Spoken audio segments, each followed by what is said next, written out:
नमस्कार नमस्कार, आप सबको नमस्कार। आप लोग कैसे हैं? खूब मस्त एकदम। मैं एकदम अच्छा हूं। तो मैं एक बात से शुरू करता हूं आज, और आपको मैं ये समझाना चाह रहा हूं कि जिस चीज को आप सफलता कहते हैं, अंग्रेजी में क्या बोलेंगे इसको, सक्सेस। तो जिस चीज को हम सक्सेस कहते हैं वो सक्सेस, ये अभी डिस्कस नहीं करेंगे कि क्या है सक्सेस। इसमें भी बहुत सारी कहानियां होती हैं। ऐसा तो नहीं कि जिस सक्सेस के पीछे हम भाग रहे हैं वो हासिल करने के बाद समझ में आए कि ये तो वो है ही नहीं जिसके चक्कर में आए थे। ऐसा भी होता है जीवन में। अभी आप छोटे हैं, धीरे धीरे इन बातों को समझेंगे। अभी आपने शायद एक आध स्तर पे देखा होगा कि किसी व्यक्ति के पीछे भागे बहुत दूर तक, दुर्भाग्य से उसने हाँ कर दी। आप सोचेंगे दुर्भाग्य से क्यों हाँ कर दी? हाँ तो सौभाग्य से होती है, कई बार दुर्भाग्य से होती है।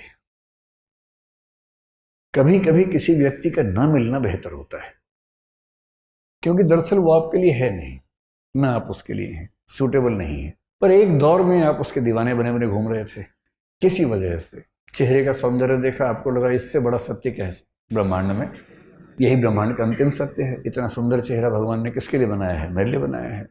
और इस चक्कर में आप सुबह से रात तक पतंगे की तरह आगे पीछे दौड़ रहे हैं।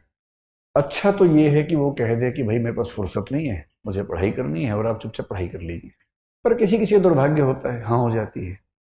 हिंदी साहित्य में बहुत रोचक कुछ लोगों ने उपन्यास लिखे। एक लेखक ने कहा, देखिए आप हिंदी फिल्में देखेंगे, हिंदी की फिल्में आमतौर पर स्ट्रगल क्या है कि जो नायक है, हीरो है, वो हीरोइन को प्राप्त करना चाहता है, और विलन के तौर पे आमतौर पे हीरोइन के पिता और भाई ही रहते हैं। कभी कभी कोई थर्ड पर्सन भी होता है जो प्रेम त्रिकोण का तीसरा कोण बनना चाह रहा है, ऐसा भी होता है। कभी कभी भाई या पिता वो नाराज हैं, ऐसा होता है। और पूरी स्ट्रगल ये है कि कैसे वो उनको कन्विंस करे। अगर फिल्म इमोशनल है तो वो अपनी होने वाली पत्नी के पिता को कन्विंस करने के लिए गांव में जाएगा, खेत में रहेगा, साथ में काम करेगा सारे। और फिर वो कौन सी फिल्म थी? रमैया बस्ता भैया। ये तो मैंने देखी ही नहीं। मैं तो दिल वाले वाली फीलिंग से बोल रहा था। डीडीएलजे देखी है आप लोगों ने? वही है ना, इसमें शाहरुख खान, काजोल, अमरीश पुरी। हाँ, उसमें पूरी ताकत लगाई है कि मैं किसी तरह से इसके पापा की सहमति बना लूं, उसके बाद विवाह करूं, और उसने बना भी ली। अंत में मतलब वो ट्रेन पे है, सिमरन खड़ी है, और तब अंततः उसके पापा का हृदय परिवर्तन हुआ और पापा ने कहा जा सिमरन जा, जी ले अपनी जिंदगी, है ना। इससे क्या होता है, इमोशंस बहुत हमारे ओवर पावर करते हैं कि परिवार भी बच गया, रिश्ता भी बच गया। इससे अच्छा क्या है? विन विन है, परिवार भी रिश्ता भी। लेकिन ऐसे पापा फिल्मों में ज्यादा होते हैं, ऐसे पापा समाज में कम हैं। समाज में पापा बोलते हैं आ सिमरन आ, घर के अंदर बैठ जा शांति से, ड्रामा मत कर ज्यादा। लेकिन एक उपन्यासकार ने बड़ी अच्छी बात कही। उसने कहा कि कहानियां पढ़ के लगता है कि सारी स्ट्रगल विवाह तक की है, और हिंदी की फिल्मों का, अधिकांश फिल्मों का जो अंतिम दृश्य होता है उसमें हीरो हीरोइन की शादी हो रही होती है, मंडप सजा होता है, फूल बरसाए जा रहे होते हैं, और उसके बाद द एंड लिखा हुआ आता है। जबकि वो द एंड नहीं है, वो द बिगिनिंग है। क्राइसिस तो अब शुरू हुआ है। ये क्राइसिस नहीं है, इंटरवल है। 2-4 महीने का इंटरवल है जब चीजें ठीक लगती हैं। उसके बाद का जो क्राइसिस है, बड़ा क्राइसिस है। किसी एक व्यक्ति के साथ 24 घंटे रहना, उसकी बहुत सारी आदतें जो आपको नहीं अच्छी लगती, आपकी बहुत सारी हरकतें, आदतें जो उसे नहीं अच्छी लगती हैं, एडजस्ट करना। कभी कभी मन विद्रोह करता है, झगड़ा करता है, मन करता है कि इसके साथ रहने के लिए मैंने इतनी स्ट्रगल की, अपने घर से झगड़ा किया। प्रेम विवाहों के विफल होने के मामले आमतौर पर इसलिए होते हैं क्योंकि आपने जितनी हसीन कल्पनाएं कर ली थी, जिंदगी उतनी हसीन होती नहीं है। जब तक प्रेमी प्रेमिका है, जिंदगी बड़ी हसीन है। क्योंकि करना क्या है, बाइक पे घूमना है, आइसक्रीम खानी है, गप्पे मारनी है, तो स्ट्रगल तो है नहीं। लेकिन विवाह के बाद तो फिर किराया भी देना है घर का, आटा भी खरीद के लाना है, दाल भी लेके आनी है, और एक दूसरे की कड़वी बातें भी सुननी है। जो पहले तो मीठी मीठी बातें होती थी, एक दूसरे को मेकअप के बिना भी देखना है, जो नेचुरल पोज है वो भी देखना है। अभी तक तो वो देखा गया जो बहुत अच्छे से बनाया गया था। दिन में 1 घंटे के सौंदर्य के लिए 3 घंटे तपस्या की गई थी, केवल वो 1 घंटा देखा था। अब तो बिना पानी बिना धूप वो जो मूल रूप है, अब तो वो भी सामने आएगा। हाँ, मेरी भी लव मैरिज है। मतलब जब कोई व्यक्ति कहे तो कुछ हिस्सा तो अपने अनुभव से आता ही होगा उसका भी। सीधी सी बात है, इसमें क्या है। और मैं कभी ये नहीं कहता कि मैं बहुत अजूबा हूं। जैसे आप हैं वैसे मैं हूं, आपसे थोड़ा सा बड़ा हूं, इसलिए अनुभव थोड़े से पहले हो गए, इतना ही अंतर है ना। वो सबके साथ ही होना। लेकिन असली स्ट्रगल यहां तक की थोड़ा ना हो, तो उसके बाद की। जैसे आईएएस बनने तक की स्ट्रगल एक है, आईएएस बनने के बाद की स्ट्रगल दूसरी हो जाती है। पर स्ट्रगल तो जिंदगी में रहती है, हमेशा रहती है। हरिवंश राय बच्चन ने बड़ी अच्छी बात कही कि संघर्ष है तो जीवन है। बिना संघर्ष थोड़ा जीवन होता है, जीवन में संघर्ष थोड़ा बहुत रहता ही है। ठीक वैसे ही जो आपसे कहना चाह रहा था कि अगर दुर्भाग्य से किसी ने हाँ बोल दिया, तो इस बात का बहुत खतरा है कि एक तो आप पढ़ाई से दूर भाग जाएंगे, डिस्ट्रैक्शंस बहुत हो जाएंगे। उससे बड़ा खतरा है कि 3-4 महीने 6 महीने बाद आपको उस व्यक्ति से भी दिक्कत होनी शुरू हो जाएगी, और फिर आपको जीवन का सत्य दिखेगा, मुश्किल दिखेगी। इसका मतलब ये नहीं है कि जीवन सुंदर नहीं है, जीवन बहुत सुंदर है। बस सही समय पर सही चीजें हों, सही तरीके से हों, तो सौंदर्य बढ़ जाता है। तो सफलता क्या है उस पर हम आज बात नहीं करेंगे, क्योंकि सफलता एक दौर में हमें जो लगती है, एक दौर के बाद कभी कभी लगता है कि वो सफलता नहीं है। मैं ऐसे बहुत आईएएस अफसरों को जानता हूं जिन्होंने पूरी ताकत से आईएएस या आईपीएस या कोई सर्विस में सिलेक्शन लिया, काम कर रहे हैं 10 साल 20 साल 22 साल से काम कर रहे हैं।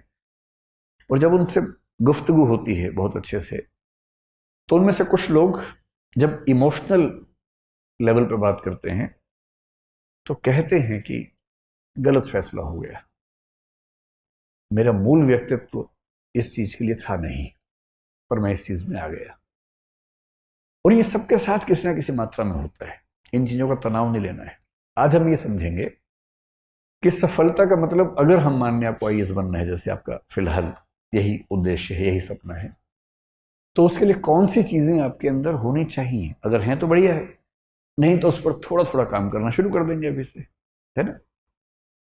तो हम आईएएस को भी दिमाग में रख के बात करेंगे, लेकिन सिर्फ आईएएस की बात नहीं करेंगे, और भी चीजें दुनिया में हैं उनको भी ध्यान रख के बात करेंगे। एक क्षमता होती है जिसको बोलते हैं आईक्यू। सुना आपने क्या होता है?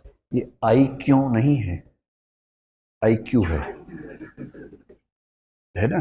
ठीक है, आईक्यू, इसकी फुल फॉर्म क्या होती है?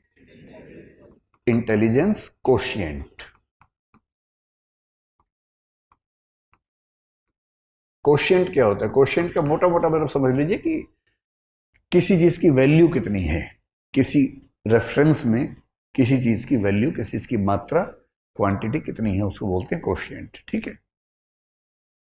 आईक्यू का सरल भाषा में मतलब है कि आप कितने तार्किक व्यक्ति हैं, आप कितने बौद्धिक व्यक्ति हैं।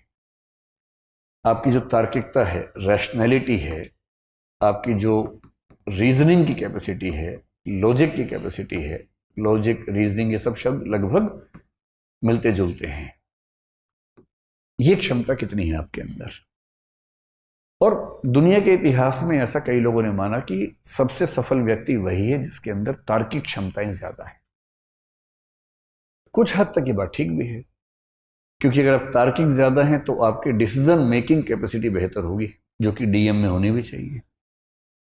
डीएम में क्या है? डिसीजन मेकिंग है ना।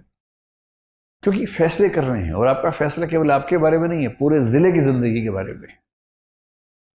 12, 14, 15 साल की सर्विस के बाद आप पूरे राज्य के स्तर पर प्रभावित करने लगते हैं समाज को।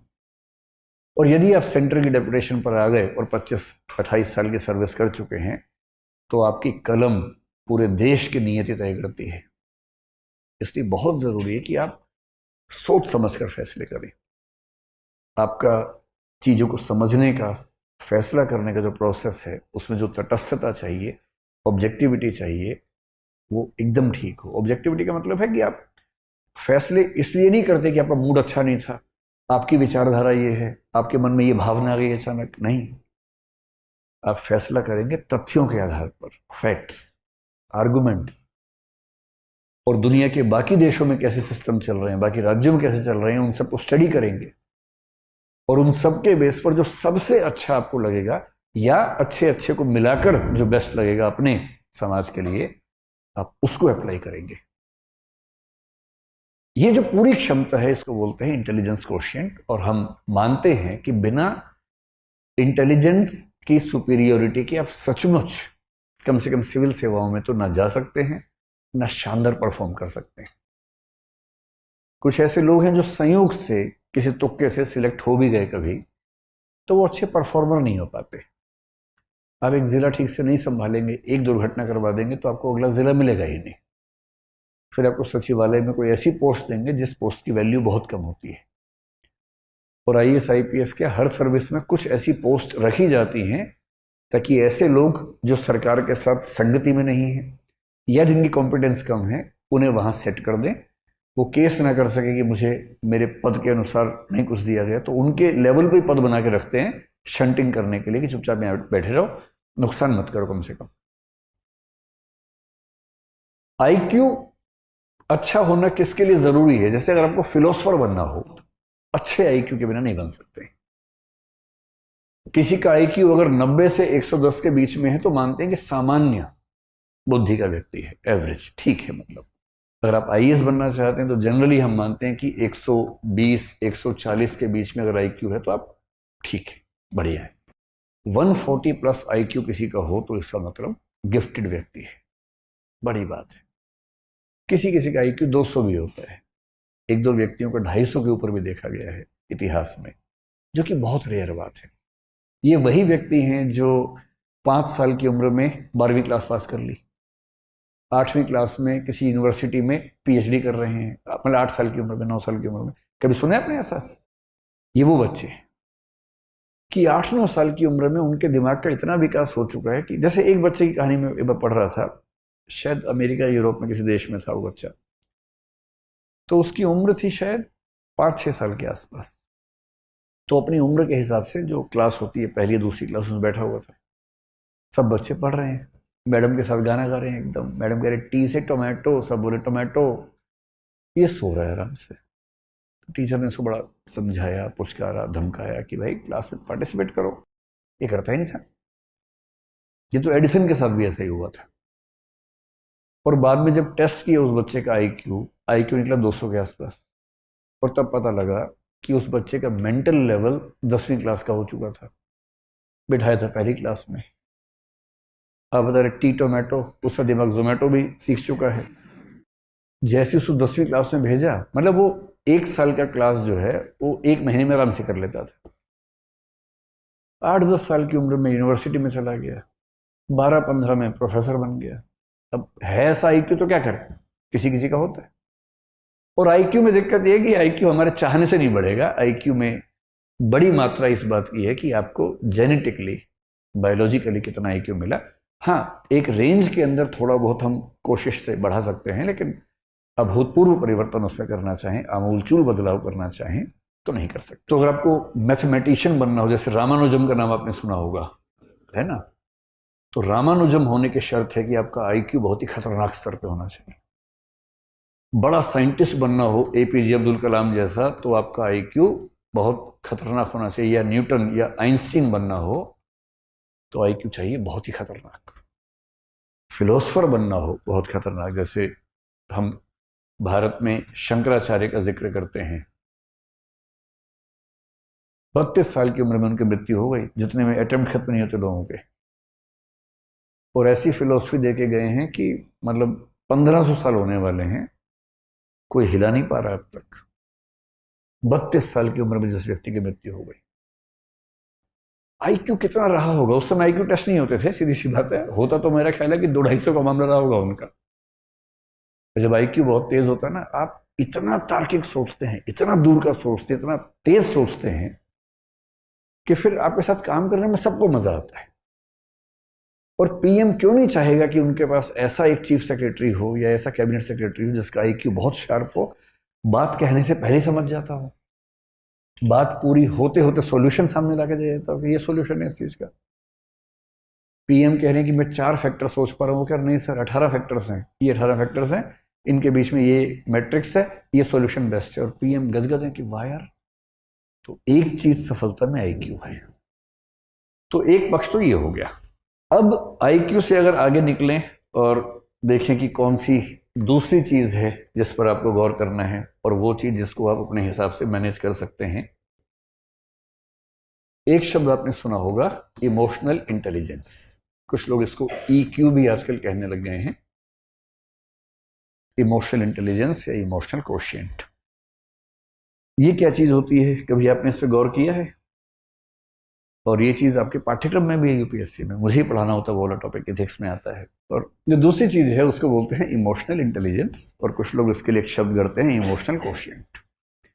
इमोशनल कोशिएंट सुन के कुछ लोग सोचते हैं कि जो जितना ज्यादा इमोशनल है उसमें उतना ज्यादा इमोशनल कोशिएंट है। ऐसा बिल्कुल नहीं है, हरगिज नहीं है। इसलिए अगर आप बहुत इमोशनल हैं और आपकी पलकों पर हमेशा आंसू तैयार रहते हैं, तो इसका मतलब है कि आपका इमोशनल इंटेलिजेंस का लेवल कम है, न कि ज्यादा है।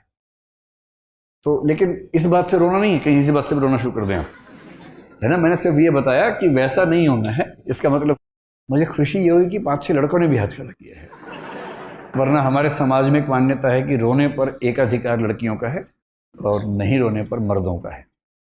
और मर्द फिल्म में एक डायलॉग था, मर्द को दर्द नहीं होता। उस एक डायलॉग ने भारतीय समाज से जितना नुकसान किया है ना, तो बहुत भारी नुकसान कर दिया। उसके बाद से सारे मर्द अंदर दर्द हो रहा है और ये नौटंकी करते करते घूम रहे हैं कि दर्द नहीं होता हमें। तो मर्द को कहां दर्द होता है? तो आप में से कितने लोग ऐसे ही स्ट्रांग हैं जो कभी नहीं रोते हैं? तो आप लोग स्ट्रांग नहीं हैं, आप लोग मुर्दा हैं दरअसल, है ना। देखिए, मेरा काम जिंदगी को मुश्किल बनाना नहीं है, जिंदगी को आसान बनाना है, और मैं तो आसान ही बनाऊंगा। बिना बात के तमाशे इतने इकट्ठे कर लिए हम लोगों ने कि मर्द को दर्द नहीं होता। क्यों नहीं होता? सुई चुभा होता है दर्द। सबको होता है। पत्थर मार के देखो खोपड़ी पे उसके, क्यों नहीं दर्द होगा? अच्छा, छोटे छोटे बच्चे जो हैं, लड़का हो या लड़की हो, कोई गिरता है दोनों रोते हैं, चिल्ला चिल्ला के रोते हैं, लड़का भी रोता है लड़की भी रोती है। पता नहीं 5, 8, 10 साल के बाद ऐसा क्या होता है, लड़के रोना बंद कर देते हैं। और मम्मी क्या करती हैं? मम्मी भी नहीं समझ पाती बेचारी। जैसे ही लड़का गिरता है, रोने लगता है, लड़की है क्या, लड़की है क्या। उसे लगता है कि इसमें लड़का लड़की कहां से आ गया बीच में? भाई मैं गिरा, मुझे दर्द हुआ, मैं रोया, लड़की है तो लड़की है। उसे 2 बातें समझ में आ जाती हैं। पहली बात तो रोना और लड़की होना एक बात है। दूसरा, लड़की होना और कमजोर होना एक ही बात है। कमजोरी तो लड़कियों का लक्षण है, मैं तो मर्द हूं, दर्द कैसे हो? उसके बाद से दर्द को पीने लग जाते हैं, और पीते पीते उसके बाद दुनिया में कुछ भी उनके साथ हो, अपने पेरेंट्स से भी डिस्कस नहीं करते हैं, किसी को नहीं बताते हैं। सारा दर्द अपने सीने में लिए लिए घूमते रहते हैं। साइकोलॉजिस्ट से मिलना, साइकेट्रिस्ट से मिलना भारत में अपराध माना जाता है। आप मन से बीमार हो चुके हैं, लेकिन आप किसी से मिलेंगे नहीं, वरना लोग क्या कहेंगे कि पागल है, इलाज करवा रहा है अपना दिमाग का। जबकि इलाज की जरूरत है मन को, तन को जरूरत होती है इलाज की, मन को भी होती है, पर वो हम नहीं करवा सकते। और इस चक्कर में लगभग हर पुरुष अंदर से लहूलुहान है, ऊपर से मुस्कुराना भी है, क्योंकि लोग क्या कहेंगे, हंसते नहीं है तो, मुस्कुराते ही नहीं है भाई साहब। तो भाई साहब क्या करें? धीरे धीरे एक नकली मुस्कुराहट ओढ़ लेते हैं और जिंदगी भर उसको ढोते रहते हैं। और ये कहानी आप सबके पापाओं की बता रहा हूं मैं, किसी अंकल की नहीं बता रहा हूं। ऐसे में लगता है कि मेरे पापा तो ठीक है, अंकल के बारे में चल रहे। नहीं, आपके पापा भी वैसे ही होंगे। वो मजबूर हैं, रो नहीं सकते, खुश दिखने का नाटक करना जरूरी है उनके लिए। तो एक तो आप वैसे होना मत, और अपने आसपास जो वैसे हो गए हैं उनको थोड़ा सा सहज बना देना। उनको कहना कि पापा एक आध बार रो लो ना यार, ऐसा क्या है, चलो हम दोनों बैठते हैं, गप्पे मारेंगे, थोड़ा अपने मन की बात बताओ। जब मम्मी से पहली बार मिलने गए थे क्या क्या हुआ तो बताओ ना जरा। दोस्त बनो उनके, क्यों इतना डिस्टेंस रखना, कभी दोस्त बन जाइए। जितनी उम्र बढ़ती है उतने दोस्त खत्म होने लगते हैं, कोई दोस्त नहीं बचता उस उम्र में, तो आप दोस्त बन जाइए। ये होती है इमोशनल इंटेलिजेंस।